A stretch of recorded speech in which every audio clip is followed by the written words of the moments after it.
So you're eating less and you're exercising more, but you're not getting the results that you desire or that you want. Or you might be starting to get the results, but then you end up binging at night or binging on the weekends or eating things that you don't necessarily want to eat. What the heck is going on? So I am here to explain to you one of the things that goes on for a lot of women when they're trying to figure out how to navigate, like what's the best diet for them and how to navigate this weight loss experience, both mentally and physically. Oftentimes you'll hear people say, I think maybe eating less and exercising more is not working for you.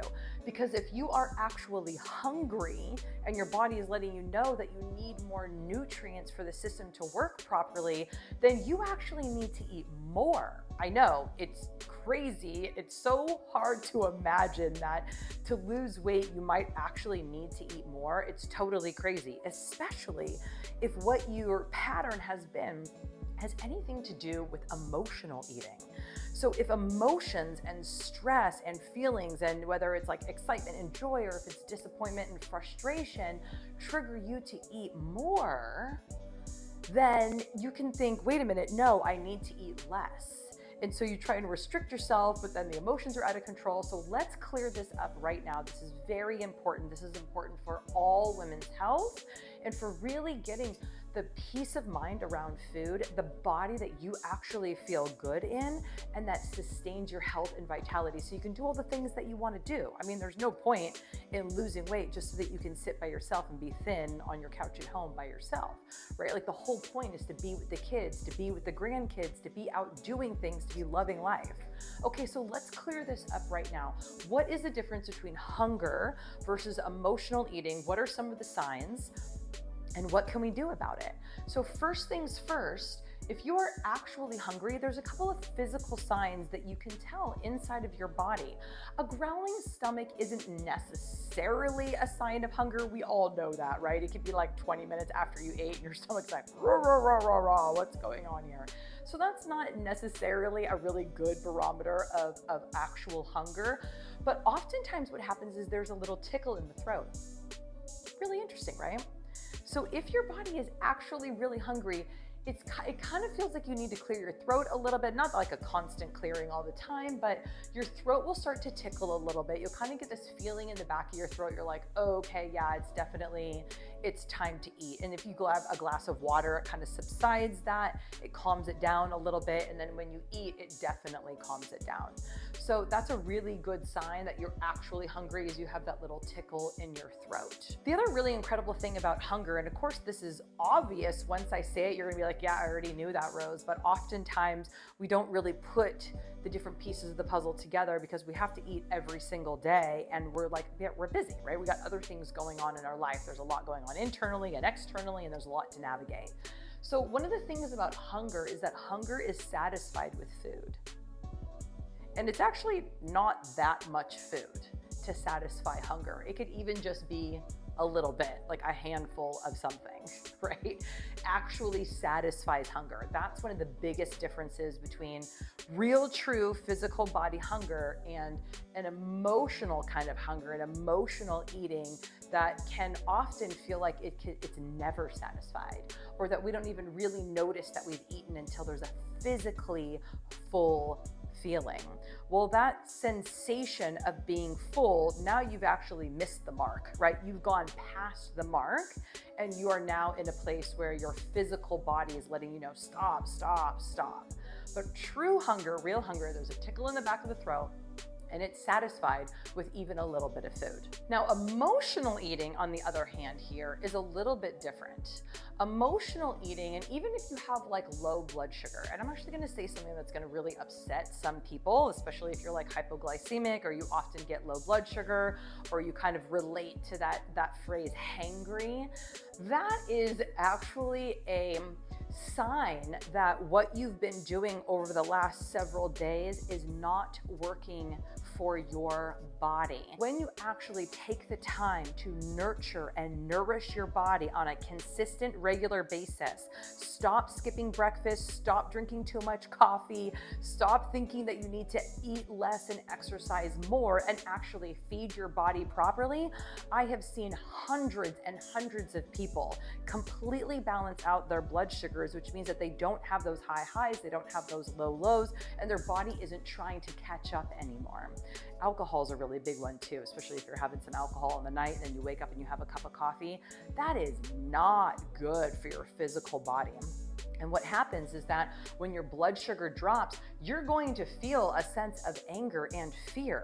That is totally natural and normal, and like the body's response to, uh-oh, right? Like, uh-oh, there's a big problem here. Like, we are way out of whack and we are struggling to keep up with the demands of this lifestyle.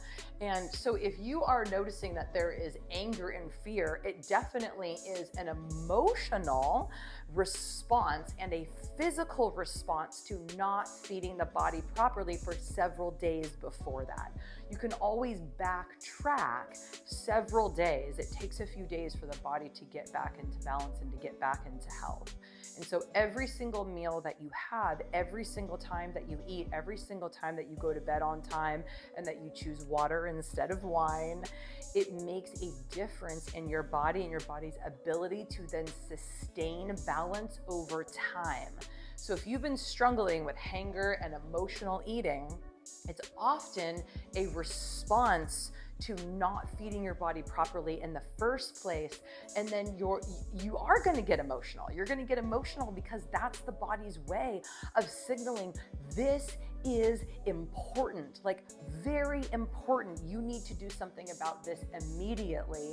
And there is an emotion that is involved there. So now let's get into tools. Now that we understand a little bit about some of the signs and signals and the differences between true hunger and emotional eating, now we can get into some tools that are going to be super helpful in giving the body what it needs so that we're not running around all the time trying to satisfy hunger or getting kind of hit in the face and bombarded by this emotional eating that never seems to be satisfied.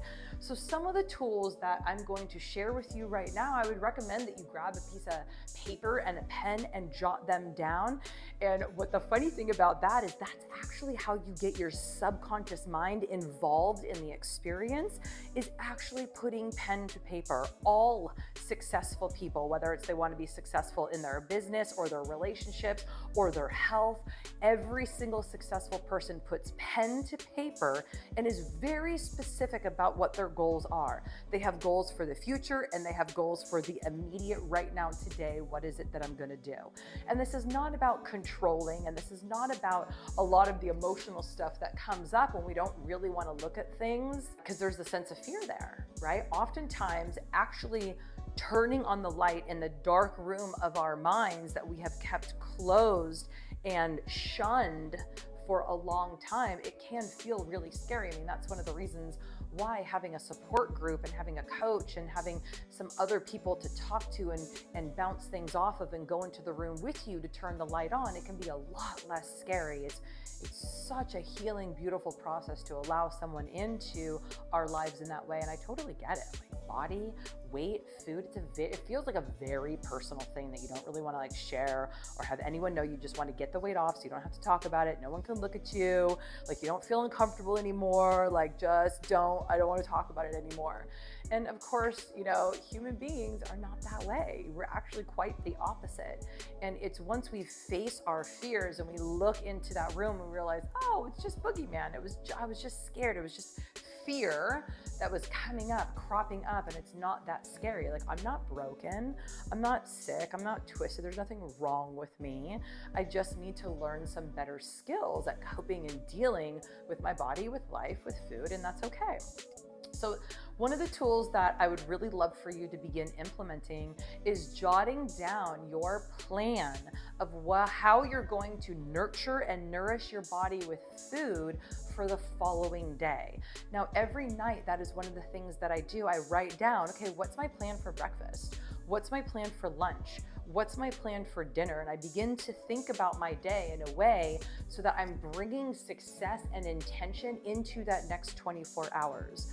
What I found is that if we start to plan for the whole month or the whole year, or we start going, I'm gonna stay on this diet until I lose 30 pounds or whatever the number of the pounds are, that is like way too much for the brain to even comprehend. We get into that fear and that anger again. We feel like we're trying to, be controlled, and that's no way to live, and that's not fun.